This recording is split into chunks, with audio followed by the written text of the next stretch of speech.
let's talk about the golden ratio to creating a winning cold email campaign. So, what is the golden ratio? What is this ratio? It's going to be the balance between volume and relevancy, right? Because when you go higher volume, naturally your message is going to be broader and your relevancy is lower. But vice versa, when you have high relevancy, your volume is going to have to be lower because only you can only target so many people, etc. Right?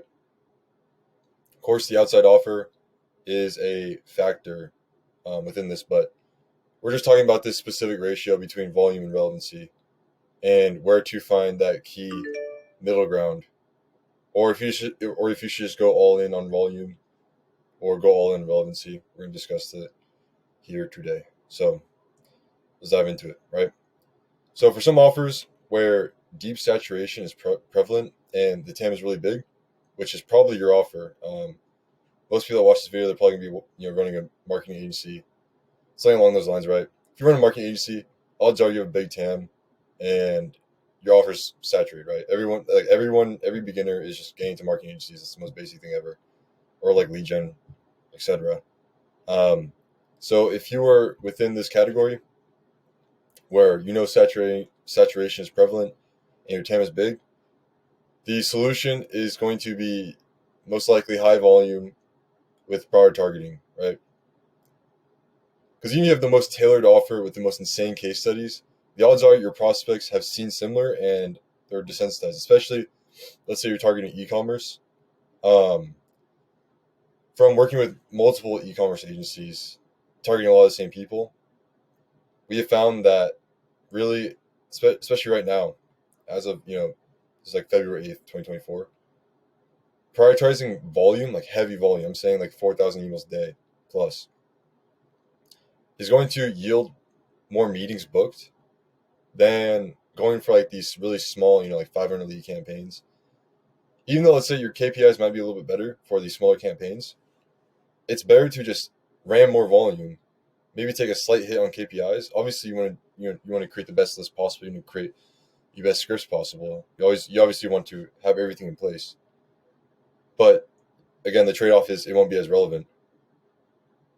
You're still going to book more meetings since just by the factor of brute force, right? You're sending so much volume that it's hard to lose.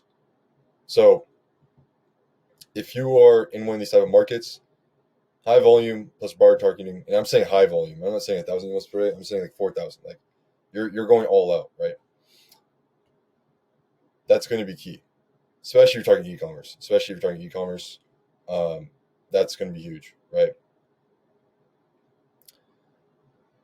But yeah, and also with these offers, let's say like within the cold email, your script writing, offering like heavy amounts of upfront value, such as like free work, sales assets, lead magnets, things like that. That's going to help out a lot, right? So pairing that with high volume is going to be key. And another thing about offering free value is that honestly it doesn't need much personalization, because the since you're leading with so much value, it doesn't matter. Like the personalization doesn't matter, right? It doesn't matter. Um, like one of our best performing emails, I won't leak the entire email here because I know you guys are fucking steal it from me. Is it's basically just like a quick question. It's just like, can we do X for you, or can we do X for free for you? And like that's basically the entire email. Oh, you fuckers are gonna steal that shit now. But anyways, yeah, and that doesn't require personalization, right? Because you're just leading with so much value. It's like, why would they say no? Doesn't matter. They don't care about whatever unique compliment you're going to give them. It would help having some personalization, but since you're saying so much volume, it doesn't matter. Then on the other hand, with offers with smaller TAMs, less saturation, um, these will obviously thrive with the hyper targeting, segmentation, and like niche tailor offers. Um, and let me say here, so hyper targeting and segmentation, it's obviously your KPIs are going to be better with that, right?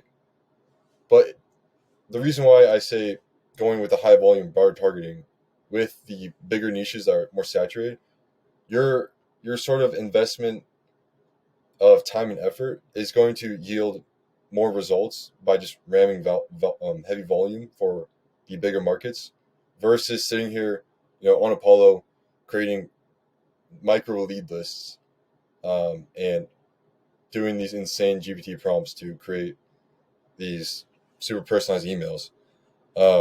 If your TAM is just huge, it's like it's better to just ram.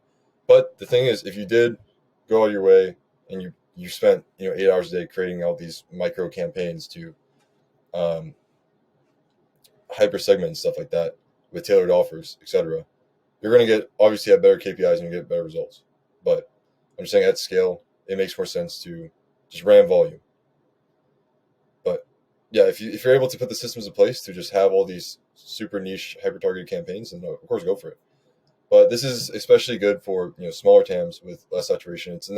It's honestly needed. You have to do this. You can't because you can't. If your TAM is only like 10,000 companies, you can't send 4,000 emails per day because you just run through those 10,000 companies in like 2 days.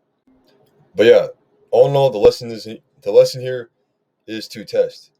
Right, you want to test between lower volume and heavy segmentation versus high volume and broad targeting, and then you can even do something within the middle. Right, you can do like maybe like I would consider like mid volume is like 1,000 emails per day, and you can have like a decent amount of personalization there.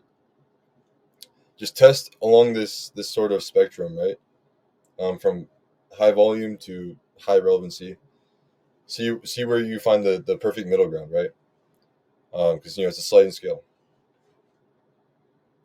But yeah, because each market, it's going to react differently to each offer, right? Like some cold emails, some markets, like longer cold email scripts might even work better. Some markets having super short scripts like ecom that obviously works a lot better. Because yeah, cold email campaigns, cold email in general, it's not a one size fits all type of deal. What works really well for one niche might just flop for the next, right? So what you should do is create a thesis, fire shots with that thesis, collect data, iterate on what's working best, and then fire again, right? So testing. It's the scientific method, essentially.